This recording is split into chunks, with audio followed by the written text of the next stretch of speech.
Mis hermanos, un saludo para todos ustedes. Es un privilegio que se me haya dado la oportunidad de poder compartir la escritura, alguna meditación en algunos versículos para apoyar la reunión dominical de mis hermanos.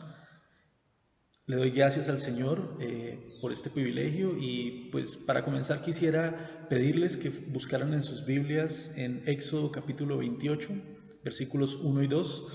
No son los versículos en los que vamos a estar principalmente durante el resto de la meditación, aunque sí vamos a estar mayormente en el capítulo 28 de Éxodo, pero sí son los versículos que nos van a mostrar el tema del cual vamos a estar hablando en esta mañana. Entonces, Éxodo 28, versículos 1 y 2 dicen así: Harás llegar delante de ti a Aarón tu hermano y a sus hijos consigo de entre los hijos de Israel, para que sean mis sacerdotes, a Aarón y a Nadab, Abiú, Eleazar e Itamar, hijos de Aarón.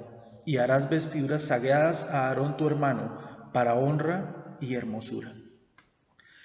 Estamos en una sección del libro de Éxodo, estamos leyendo una sección del libro de Éxodo que nos hace pensar o nos lleva a ese momento cuando Dios estableció sacerdotes como mediadores entre el pueblo y Él, para que a través de estos mediadores, a través de estos intermediarios, el pueblo pudiera acercarse en adoración a un Dios santo, reconociendo por supuesto que hay un impedimento, que es el pecado del pueblo, el pecado de la humanidad. ¿Por qué meditar en este pasaje acerca de sacerdotes, acerca de vestiduras, que es específicamente de lo que habla este capítulo, como dice el versículo 2, y harás vestiduras sagradas a Aarón tu hermano para honra y hermosura? ¿Por qué meditar en esto? ¿Por qué meditar en algunas vestiduras tan glamurosas y pues que obviamente si viéramos a alguien vestido de esa forma hoy en día nos burlaríamos o pensaríamos que está loco? ¿Cuál es el propósito para nosotros hoy en día de meditar en un capítulo como este? Pues mis hermanos, creo que la razón más gloriosa, la razón principal, la razón superior para que tengamos y procuremos tener este tipo de meditaciones es que la Escritura nos dice con claridad que el Señor Jesucristo es presentado en el Antiguo Testamento a través de figuras, a través de símbolos, a través de tipos y a través de profecías, por supuesto. Este pasaje en especial que estamos mirando en esta mañana está en los libros de Moisés, pertenece al Pentateuco, los primeros 5 libros. Estos libros son increíblemente importantes, creo que no podemos exagerar la importancia del Pentateuco. Nosotros como creyentes de la época del Nuevo Pacto, de la Iglesia, decimos, valoramos el Nuevo Testamento, creo que mucho más que el Antiguo, por la claridad de la revelación, por cómo nos habla en una forma espectacular de lo que el Señor y Jesucristo hizo a nuestro favor, de la gloria de su persona, de la gloria de su obra. Pero tenemos que entender que el Nuevo Testamento está totalmente y radicalmente basado en el Antiguo Testamento. Sin Antiguo Testamento no hay fundamento, no hay bases para el Nuevo Testamento y para la enseñanza que nos es entregada en él. De la misma forma, el Antiguo Testamento se desarrolla, el Antiguo Testamento continúa durante toda su extensión avanzando más y más los temas que son propuestos en los primeros 5 libros, en el Pentateuco, en la ley de Dios, en los libros de Moisés. Entonces, no podemos exagerar de ninguna forma, en ninguna manera, pues la increíble importancia de estos libros. Sé que a veces son difíciles, a veces puede parecernos hasta tedioso leerlo, nos puede parecer complicado, pero ¿por qué tengo que estudiar esto? ¿Por qué tengo que leer tantos capítulos acerca de tabernáculos y sacrificios? Todos los sacrificios en Levítico, todas las órdenes para la edificación del tabernáculo en Éxodo, y a veces esta dificultad cultural e histórica, esta diferencia que tenemos con la época y con los temas de los que hablan estos libros, nos hacen que los consideremos un poco difíciles y tediosos y hasta que no queramos mucho meditar en ellos, pero nos perdemos una veta muy rica de enseñanza acerca de Dios, para profundizar especialmente en el plan de redención que Dios estableció y empezó a echar a andar desde Génesis, desde el Antiguo Testamento, y que nos lleva hasta nuestro Señor Jesucristo. Estudiar el Antiguo Testamento en general y, por supuesto, estudiar el Antiguo Testamento en particular contiene una maravillosa y gloriosa promesa que de ninguna forma queremos perdernos. Porque si creyeseis a Moisés, me creeríais a mí, porque de mí escribió él. Pero si no creéis a sus escritos, ¿cómo creeréis a mis palabras? Juan 5, 46 al 47. Estas palabras fueron dichas por nuestro Señor Jesucristo en el Evangelio de Juan. Y él aquí está claramente diciendo dos cosas. Primero, Moisés, el profeta Moisés, el gran líder de Dios, escribió acerca de él. Podemos encontrar información, profecías y tipos acerca de Cristo en los libros de Moisés. Y además está diciendo que al menos para este grupo de judíos, ¿cómo podrían ellos creer en el Señor Jesucristo si no creían en las palabras de Moisés? Teniendo pues en cuenta lo que acabamos de leer en Juan, sabiendo que podemos encontrar enseñanza acerca de nuestro Señor Jesucristo, vamos pues a mirar tres prendas de las vestiduras de Aarón que nos son descritas en este capítulo 28 de Éxodo. Vamos a ver primero lo que estas prendas nos enseñan acerca de la fortaleza, la fuerza del sumo sacerdote, y lo que vamos a leer primero que todo es acerca de las hombreras del efod. El efod era una prenda como una especie de camisa de manga corta en lino, en una tela muy fina que el sumo sacerdote se colocaba, especialmente le cubría por delante. Y ese efod llevaba unas hombreras especiales. Vamos a leer de ellas en el versículo 12 del capítulo 28 de Éxodo. Dice: y pondrás las dos piedras sobre las hombreras del efod para piedras memoriales a los hijos de Israel. Y Aarón llevará los nombres de ellos delante de Jehová sobre sus dos hombros por memorial.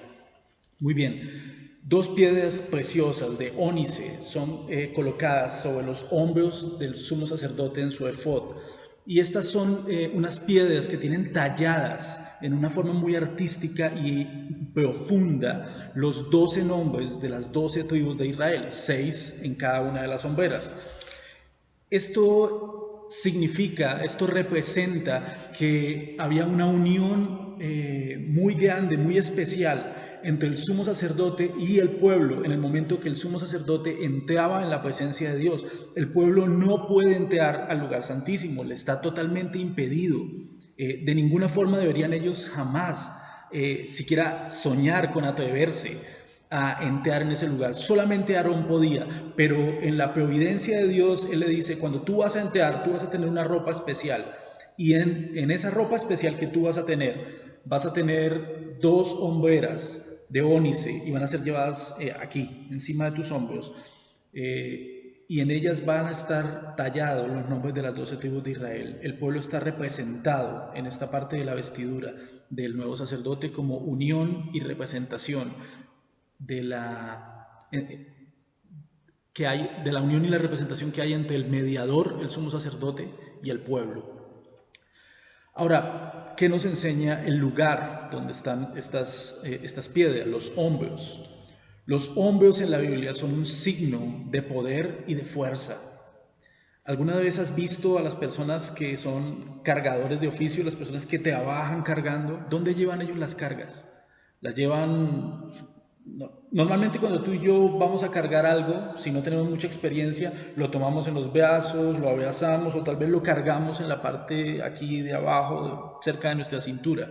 Pero cuando una persona que está acostumbrada a cargar grandes pesos y que sabe cuál es la forma idónea de hacerlo, cuando ellos van a disponerse a hacer este trabajo, ellos se montan la carga en el hombro.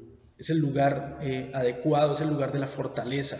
Y esto está muy claro también en la simbología del sumo sacerdote. Los hombros funcionan como signo de poder y de fuerza. Y esto nos lleva a pensar en que el Mesías, el Cristo, el mediador, el gran sumo sacerdote, sería un poderoso Rey y Salvador. Quisiera que viéramos cómo esto es así en al menos dos textos del libro de Isaías. Uno es el que tenemos aquí. Porque un niño nos es nacido, hijo nos es dado, y el principado, el gobierno, el dominio sobre su hombro, y se llamará su nombre admirable, consejero, Dios fuerte, Padre eterno, príncipe de paz. Por supuesto sabemos que este versículo de Isaías 9 se refiere a nuestro Señor Jesucristo, es una profecía acerca del niño Emanuel que había sido prometido en el capítulo 7, y se nos dice que este niño especial que ha de nacer, este hijo que nos va a ser dado, va a tener una característica espectacular, es que él va a tener el dominio, la autoridad, la categoría, la cualidad de príncipe, pero la forma en que esto es representado es en que él lo lleva sobre su hombro. Esto por supuesto quiere representar que este príncipe, este Mesías que viene, será poderoso. Tiene la capacidad de llevar a cabo aquello para lo cual ha sido designado por el Padre, para ser un admirable consejero, Dios fuerte, Padre eterno, príncipe de paz, si siguiéramos leyendo, para establecer un reino donde la paz y la justicia serán perdurables. Pero hay un pasaje más que se refiere a esto en Isaías, y es en el capítulo 53. Dice, ciertamente llevó él nuestras enfermedades y sufrió nuestros dolores. Y nosotros le tuvimos por azotado, por herido de Dios y abatido, mas él herido fue por nuestras rebeliones, molido por nuestros pecados. El castigo de nuestra paz fue sobre él, y por su llaga fuimos nosotros curados. Todos nosotros nos descarriamos como ovejas, cada cual se apartó por su camino, mas Jehová cargó en él el pecado de todos nosotros. Y quiero, hermanos, que podamos todos observar cómo en estos tres versículos, en tres ocasiones se refieren al Mesías sufriente, al siervo de Dios, como alguien que también tiene el poder y la fortaleza para cargar algo. Él puede cargar nuestras enfermedades, el castigo de nuestra paz puede ser puesto sobre él, y Jehová cargó en él el pecado de todos nosotros. Nuestro Señor Jesús es el adecuado y fuerte mediador con el poder y la fortaleza que se necesita para presentar al pueblo delante de la presencia de Dios y sostenernos en ese lugar de bendición. A eso apuntan estos pasajes que hablan de la fortaleza de los hombros y que nos muestran al sumo sacerdote como el que puede entrar unido con el pueblo ante la presencia de Dios y presentar al pueblo en su lugar. Esto se ve más claramente cuando vamos al libro de Hebreos, y a continuación vamos a ver algunos pasajes que muestran esto. Porque no entró Cristo en el santuario hecho de mano, figura del verdadero, sino en el cielo mismo, para presentarse ahora por nosotros ante Dios. Hebreos 9:24. Mis amados hermanos, el Señor Jesús no entró en un tabernáculo, en una tienda, en un desierto, no entró ni siquiera en un gran templo, en algún lugar muy especial, geográficamente hablando de este planeta. El Señor Jesucristo entró en el cielo mismo, del cual el santuario solamente era una figura del verdadero. Allí donde el Señor Jesús ha entrado por nosotros, como dice este texto claramente, Cristo entró en el cielo mismo por nosotros. Nosotros estamos representados en Él, en su gran victoria al entrar al cielo mismo. También dice en el capítulo 7, versículos 25 y 28, por lo cual puede también salvar perpetuamente a los que por Él se acercan a Dios, viviendo siempre para interceder por ellos. Porque la ley constituye sumos sacerdotes a débiles hombres, pero la palabra del juramento, posterior a la ley, al Hijo, hecho perfecto para siempre. Hebreos 7, 25 y 28. Hermanos, el Señor Jesucristo no solamente pudo salvarnos, sino que puede salvarnos perpetuamente. Todo aquel que se acerca a Cristo, todo aquel que va a la presencia de Dios representado en Cristo, su gran sumo sacerdote y mediador, puede tener la plena seguridad de una total y perpetua salvación, porque Él no es un sumo sacerdote débil. La fortaleza de Él es mucho más grande que la que tuvieron en ningún momento los sumos sacerdotes del antiguo pacto. Su intercesión es ininterrumpida por su pueblo. Nos convenía este sumo sacerdote, no es débil, sino que es absolutamente perfecto. Bendito sea nuestro Señor. Pero hermanos, ¿de qué nos sirve saber que el Las vestiduras de Aarón apuntaban a Cristo. ¿Y en qué forma podemos aplicar hoy en día en nuestra cotidianidad que nuestro Señor Jesucristo es ese sumo sacerdote fuerte y que puede salvar perpetuamente a los que a través de Él se acercan al Padre, este poderoso mediador? Pues nos sirve por lo menos, o lo podríamos aplicar por lo menos a través de dos textos, uno en Mateo 11 y otro en Primera de Pedro 5. Mateo 11, 28 al 30 dice: Venid a mí todos los que estáis trabajados y cargados, y yo os haré descansar. Llevad mi yugo sobre vosotros, y aprended de mí, que soy manso y humilde de corazón, y hallaréis descanso para vuestras almas, porque mi yugo es fácil y ligera mi carga. Hermanos, hay descanso en aquel que cargó nuestro pecado. Podemos reposar e ir por refrigerio, por descanso para nuestras almas, en aquel que cargó nuestros pecados con poder y que con eficacia y con fortaleza pudo redimirnos para podernos dar esta paz que única y exclusivamente en Él podemos hallar. Debemos venir a Él en fe, sometiéndonos gozosamente a su señorío poderoso, mis hermanos. Pero también Cristo demanda cargar con nuestros afanes y preocupaciones hoy, así como cargó con nuestra maldad en la cruz. Eso queda mucho más claro en este pasaje de 1 de Pedro 5:7 que dice: echando toda vuestra ansiedad sobre Él, porque Él tiene cuidado de vosotros. Hermanos, también como dice la Escritura, por nada estéis afanosos, sino sean conocidas vuestras peticiones delante de Dios en toda oración y ruego con acción de gracias. Y la paz de Dios, que sobrepasa todo entendimiento, guardará vuestros corazones y vuestros pensamientos en Cristo Jesús. No hay razón, hermanos, para tener miedo, no hay razón para estar preocupados, no hay razón para estar agobiados de corazón. Cristo Jesús ha vencido y nosotros podemos confiar en su gran fortaleza. Él es fuerte de hombros para todos nuestros problemas. Muy bien, mis hermanos, vamos a una prenda más de la vestidura del sumo sacerdote. Vamos a Éxodo 28-29, donde leemos lo siguiente: y llevará Aarón los nombres de los hijos de Israel en el pectoral del juicio sobre su corazón, cuando entre en el santuario, por memorial delante de Jehová continuamente. Aquí encontramos una prenda nueva que no habíamos visto de la vestidura del sumo sacerdote, que se llama el pectoral del juicio. Era una pieza más o menos cuadrada o rectangular que se debía colocar sobre el pecho. Tenía 4 filas y en cada fila tenía 3 piedras preciosísimas, para un total de 12 piedras. Y si leyéramos el contexto, que no lo vamos a leer hoy, veríamos que cada una de esas piedras preciosas tenía grabado como por sello el nombre de cada una de las tribus de Israel. Tenía una grabadura de sello, es decir, una talla especial, un relieve, una obra primorosa y hermosa, en la que no solo se podía ver el nombre de cada una de las tribus. Si hubiéramos podido colocar nuestros dedos encima de la piedra, sentiríamos herida en la roca, herida en la piedra, el nombre de cada uno de los padres, de los patriarcas de las tribus de Israel. Y por supuesto esto una vez más está representándonos la unión que tiene el pueblo con su mediador. El sumo sacerdote es el único que puede entrar a la presencia de Dios. El pueblo en su pecado no puede ni debe entrar, pero él en su vestimenta los lleva representados ante la presencia del mismo Dios.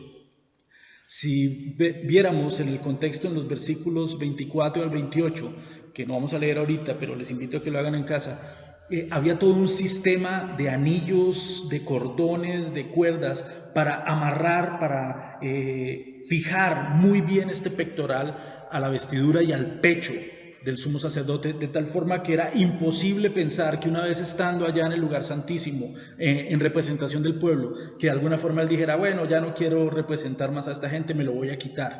O, ¿sabes qué? Judá o Rubén me caen gordos, entonces los voy a quitar de la presencia de Dios. No, había toda una provisión en la vestidura para que este efod estuviera fijo, estuviera apretado, estuviera bien atado al sumo sacerdote y no se separara nunca de él.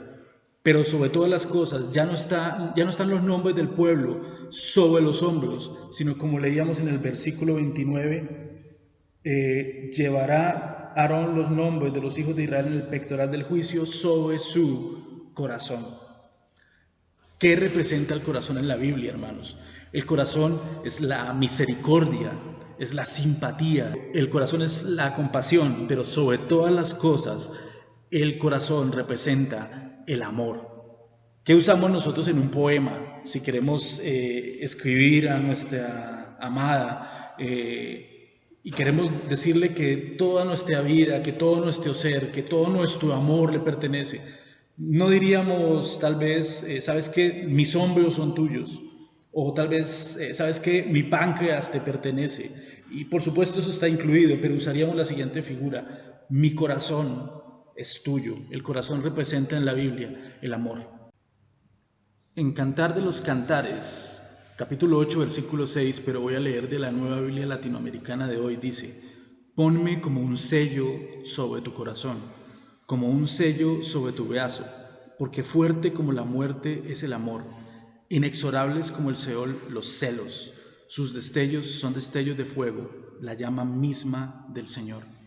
Hermanos, este pasaje es increíblemente sugerente y provocativo con lo que estamos leyendo en el libro de Éxodo. Ponme como un sello, así como eran grabadas las piedras con los nombres de los hijos de Israel, ponme como un sello sobre tu corazón, como un sello sobre tu brazo, porque fuerte como la muerte es el amor. Y abajo dice la llama misma del Señor. No estamos hablando de cualquier cosa, del amor de Dios que es representado con colocar el nombre de sus amados como un sello sobre su corazón. En Éxodo tenemos un sacerdote, en Cantar de los Cantares tenemos un esposo amado.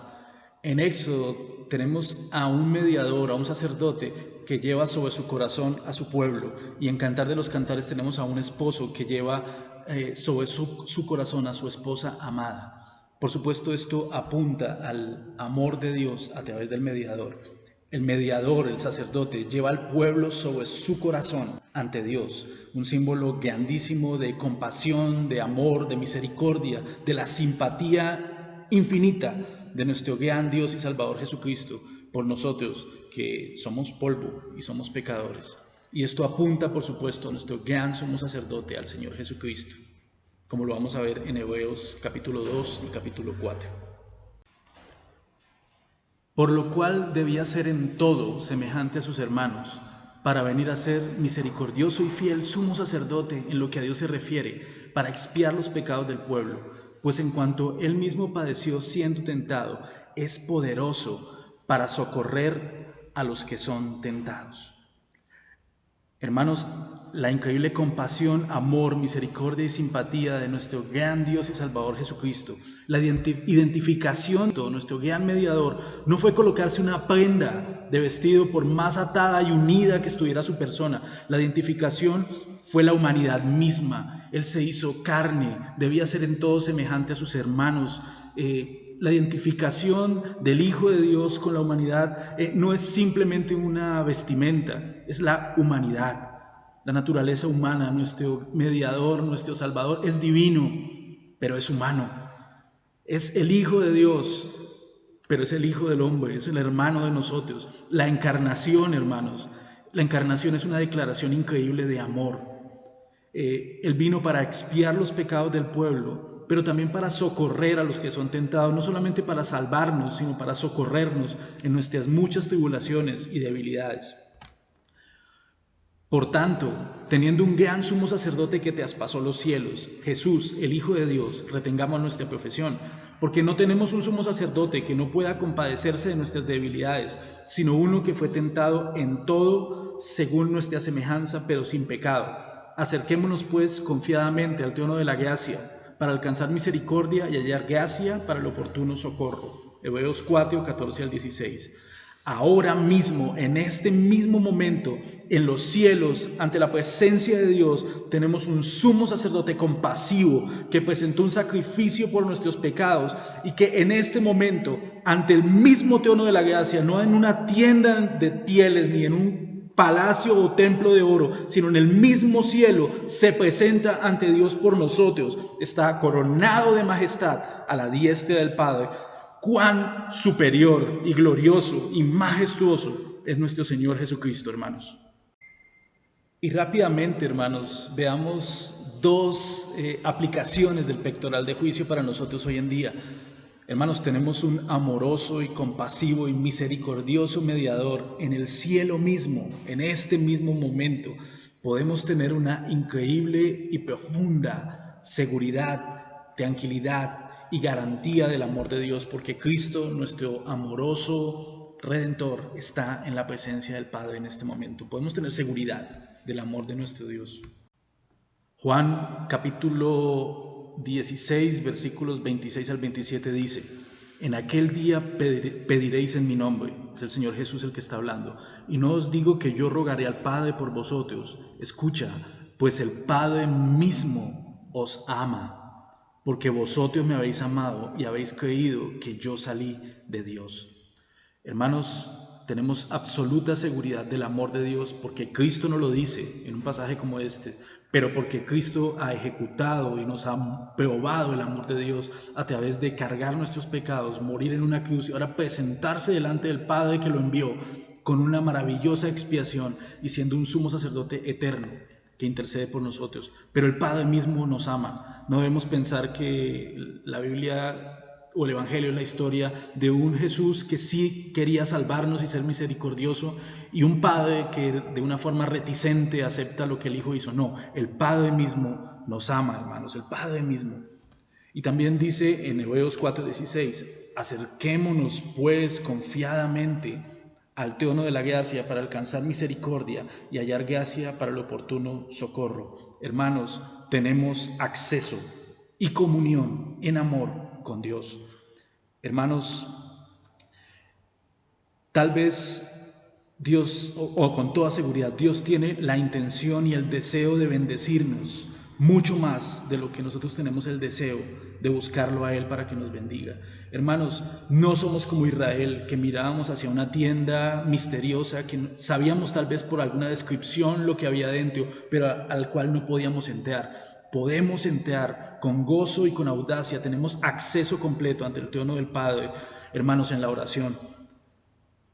Mis amados, no hay lugar de comunión más íntima y donde estemos en una forma más espectacular en la presencia de Dios en este momento, hasta el día que veamos a Cristo cara a cara, pero en este momento nuestra comunión más espectacular y grande con Dios es por medio de la oración, porque a través de la oración entramos al trono de la gracia, hermanos, donde Cristo entró por nosotros. Dios nos ama. Si vosotros siendo malos sabéis dar buenas dádivas a vuestros hijos, ¿cuánto más vuestro Padre que está en los cielos dará el Espíritu Santo a los que lo pidan? Estas cosas nos recordaba nuestro Señor Jesús. Por último, hermanos, vamos a Éxodo 28, 36 al 38 y vemos un último componente de la vestidura de Aarón. Dice desde el versículo 36: harás además una lámina de oro fino y grabarás en ella como grabadura de sello santidad a Jehová, y la pondrás con un cordón de azul y estará sobre la mitria. Por la parte delantera de la mitria estará, y estará sobre la frente de Aarón, y llevará a Aarón las faltas cometidas en todas las cosas santas que los hijos de Israel hubieran consagrado, en todas sus santas ofrendas, y sobre su frente estará continuamente, para que obtengan gracia delante de Jehová. Una lámina de oro fino, una corona de santidad llevaba el sumo sacerdote cuando entraba en la presencia de Dios. Y en ellas estaban grabadas también como en un sello, unas palabras, unas letras, también en talla, en relieve, en una forma profunda, no solamente visual, sino aún táctil, las siguientes palabras: santidad a Jehová. Y esto nos recuerda lo que también Hebreos 12:14 dice: seguid la paz con todos y la santidad, sin la cual nadie verá al Señor. La santidad es un requisito para poder entrar en la presencia de Dios, y este es el gran problema de Israel y este es el gran problema de nosotros hoy en día. No tenemos en nosotros mismos santidad, sino todo lo contrario. En nosotros mismos, aparte de Cristo, aparte de la obra de Dios, aparte de la gracia de nuestro Dios, lo único que tenemos es inmundicia, pecaminosidad, rebelión y perversión de los caminos de Dios. Entonces este es el problema. Sin santidad nadie puede ver a Dios, pero no tenemos santidad. Entonces, ¿qué hacemos? Y Dios provee en las vestiduras del sumo sacerdote la santidad que el pueblo necesita. ¿Por qué? porque el sumo sacerdote es el mediador que entra en la presencia de Dios en representación del pueblo, y él va a tener todo el tiempo en su frente, en su cabeza, unas palabras clave: santidad a Dios, santidad a Jehová. Él las lleva en la frente, lo cual es especialmente sugerente. Hermanos, yo no digo que esto es así, probablemente estoy teniendo algún delirio místico, pero me parece muy sugerente que el sumo sacerdote lleve la tiara de la santidad en la cabeza y que el sumo sacerdote sea representante de aquel que es la cabeza del cuerpo, que es la iglesia. Hermanos, a mí me parece que el mensaje aquí, entre otras cosas, es que nosotros entramos en la presencia de Dios cubiertos, unidos, amparados bajo la santidad de aquel que es nuestra cabeza, nuestro Señor Jesucristo. Nosotros estamos aquí en la tierra, pero nuestra cabeza está en el lugar santísimo, está en la misma presencia de Dios y nosotros en Él. Decía uno de los versículos: llevará Aarón las faltas cometidas en todas las cosas santas.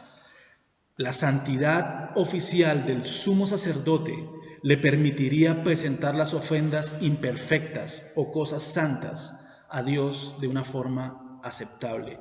Hermanos, tú y yo debemos, en gratitud, después de haber conocido a Cristo, presentar a Dios sacrificio de alabanza, la ayuda mutua, todas las cosas que la Biblia nos dice que son agradables y aceptables delante de Dios. Pero este es el problema: tú y yo seguimos pecando. En nosotros mismos no somos capaces, aún hoy, de ofrecer un sacrificio, una ofrenda, de ofrecer algo agradable en nosotros mismos al Señor. Pero el ministerio del sumo sacerdote Aarón era tal que él constantemente llevaba las faltas de las cosas santas del pueblo de Dios.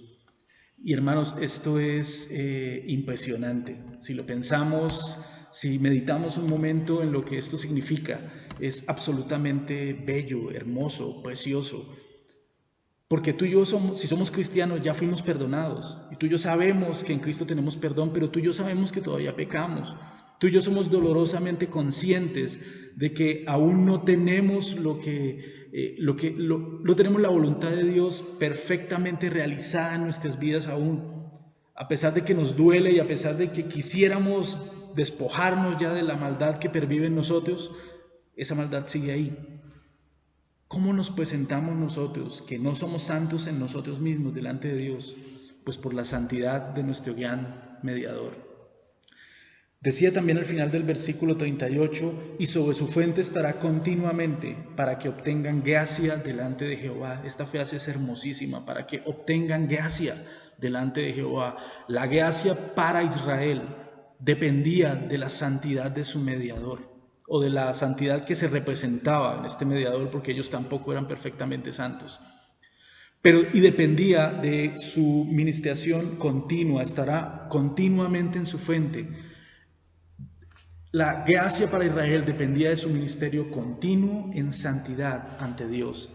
Hermanos, este mediador, este sumo sacerdote coronado de santidad ante Dios, este mediador que carga los pecados del pueblo y este mediador que los representa en santidad ante Dios, apunta a nuestro gran sumo sacerdote, al Señor Jesucristo. Y vamos a ver unos últimos textos en Hebreos para ver que esto es así.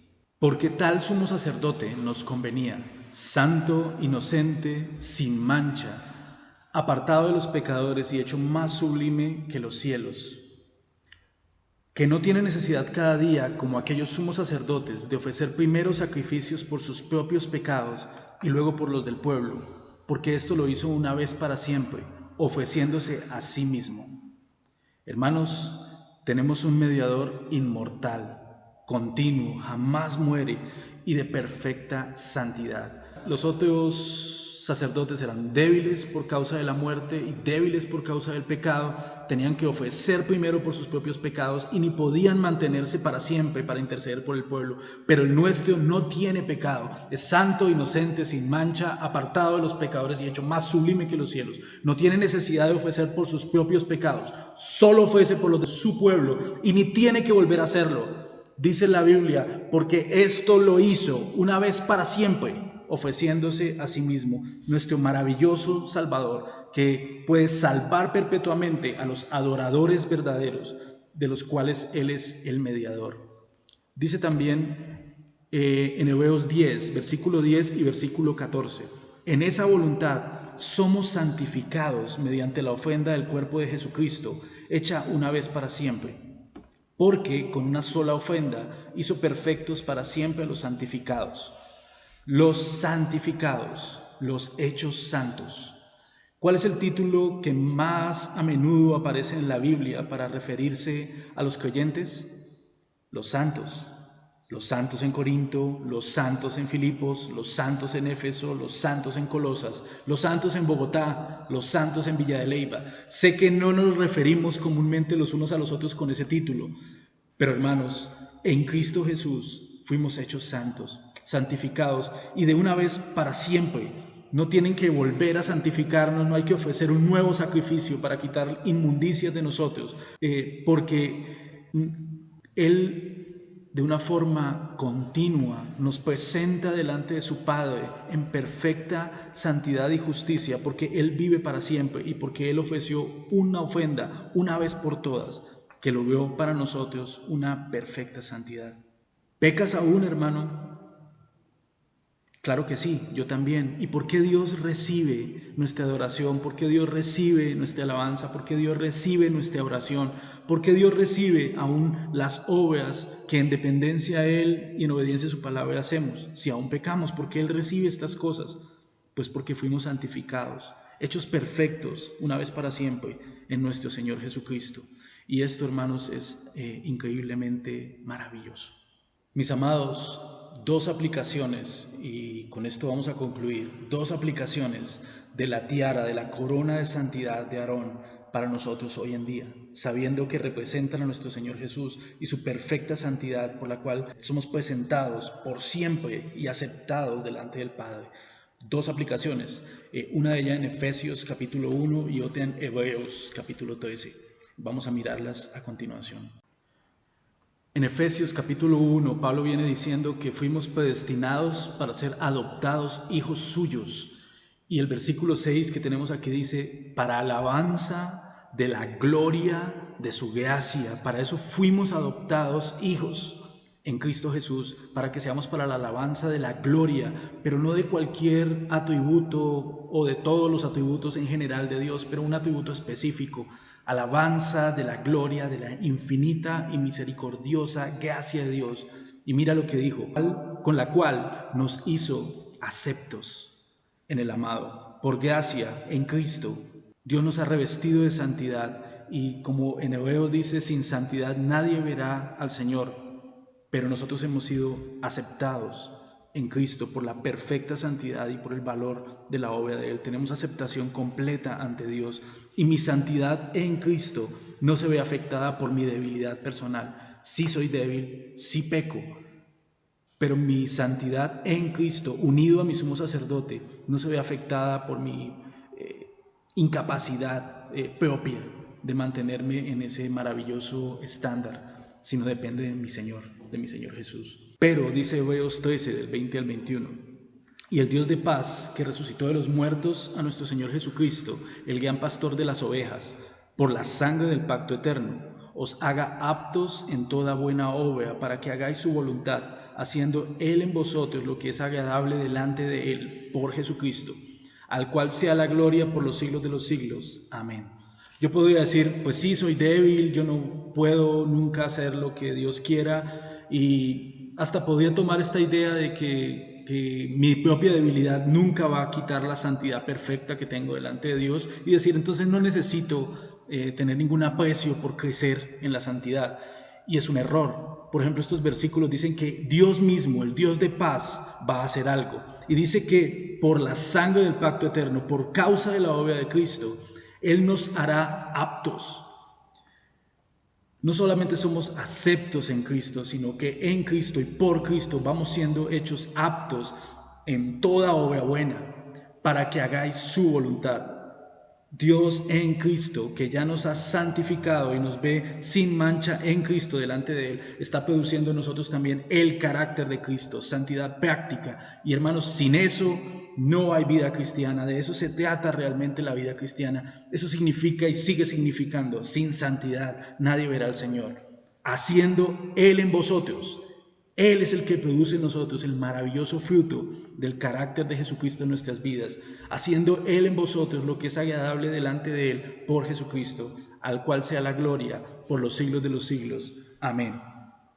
Mi debilidad personal no puede afectar mi santidad en Cristo, pero mi debilidad personal no estorbará el propósito divino en Cristo Jesús para mi vida y para la tuya.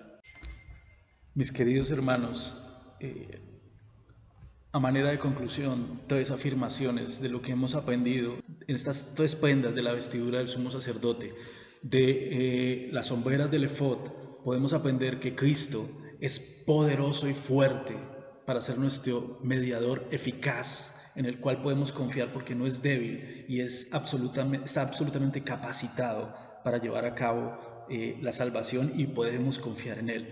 Pero del pectoral del juicio, que está sobre el corazón del sumo sacerdote, podemos aprender de Cristo que Él es compasivo, misericordioso y eternamente lleno del amor de Dios, del infinito amor divino, para ser nuestro representante misericordioso ante Dios.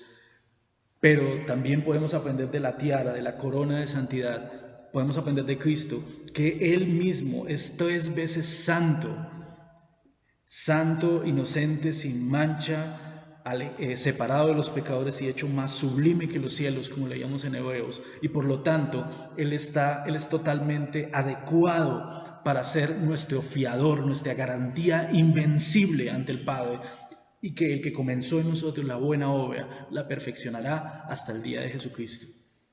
Gracias por su paciencia, espero que el Señor sea guardándolos, y quisiera terminar con una oración.